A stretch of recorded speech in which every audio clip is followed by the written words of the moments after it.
Mesdames, Messieurs, bonjour et bienvenue sur notre chaîne YouTube. Ici nous vous donnons la clé, alors si vous êtes nouveau, abonnez-vous et cliquez sur la cloche de notification pour ne plus rien manquer. Cela fait, on peut commencer. Dans sa déstabilisation programmée du Mali, Macron est soutenu par des dirigeants africains. Dr Alain Garango. Depuis le désamour entre Paris et Bamako, parti du discours historique du 25 septembre 2021 du Premier ministre Dr Kokala Maïga et la volonté des autorités de la transition de diversifier leur partenariat avec la Russie, tous les moyens sont mis en œuvre par la France, chassée et humiliée pour déstabiliser le Mali.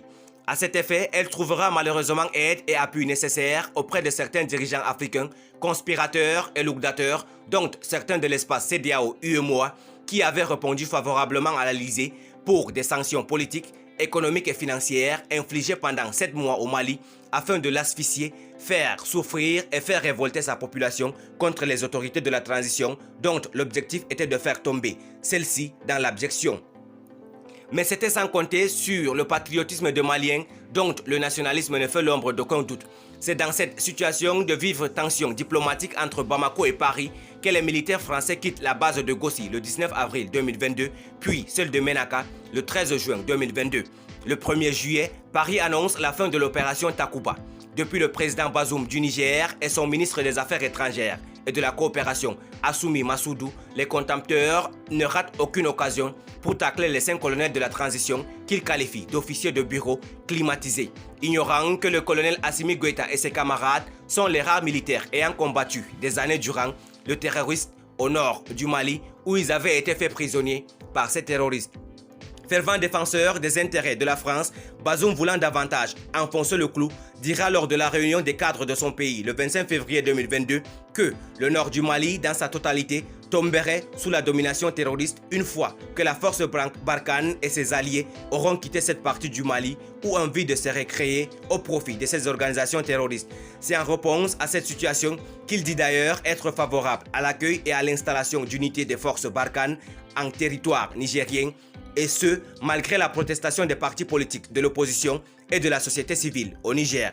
Pourquoi le président Bazoum s'inquiète-t-il plus que les Maliens eux-mêmes dans la sécurisation des régions du nord et du centre de leur pays? N'est-il pas en mission au profit d'un plan funeste d'embrigamement et de déstabilisation du Mali porté par la France? Ou paye-t-il à la France la contrepartie des dividendes de son élection lors du scrutin du 21 février 2021? Par ces manœuvres, Bazoum ne risque-t-il pas de galvauder ce bel exemple de coopération qui existe entre le Niger et le Mali depuis les premières heures de l'indépendance de nos deux pays? Contre les confessions de Bazoum, le départ définitif du Mali des forces françaises Barkhane et alliées s'en fait confirmer le 15 août 2022 avec le retrait de leur tout dernier contingent mettant fin aux coopérations militaires anti-djihadistes de ces forces étrangères au Mali. Nous sommes aujourd'hui à plus de 20 jours de ce retrait. La profession de foi du président Bazoum sur le vide au Niger peine à se réaliser. Ainsi, comme le présageait le Premier ministre Dr Kokala Maïga interviewé le 23 février 2022 par le journaliste Alain Foka, toutes les bases militaires, Gossi, Kidal, Menaka, Gao, etc., rétrocédées par Barkhane ont été immédiatement occupées par les forces armées et de sécurité du Mali qui montent en puissance sur tous les fronts de combat, avec des succès évidents contre les terroristes dont les attaques ont baissé à plus de 80%.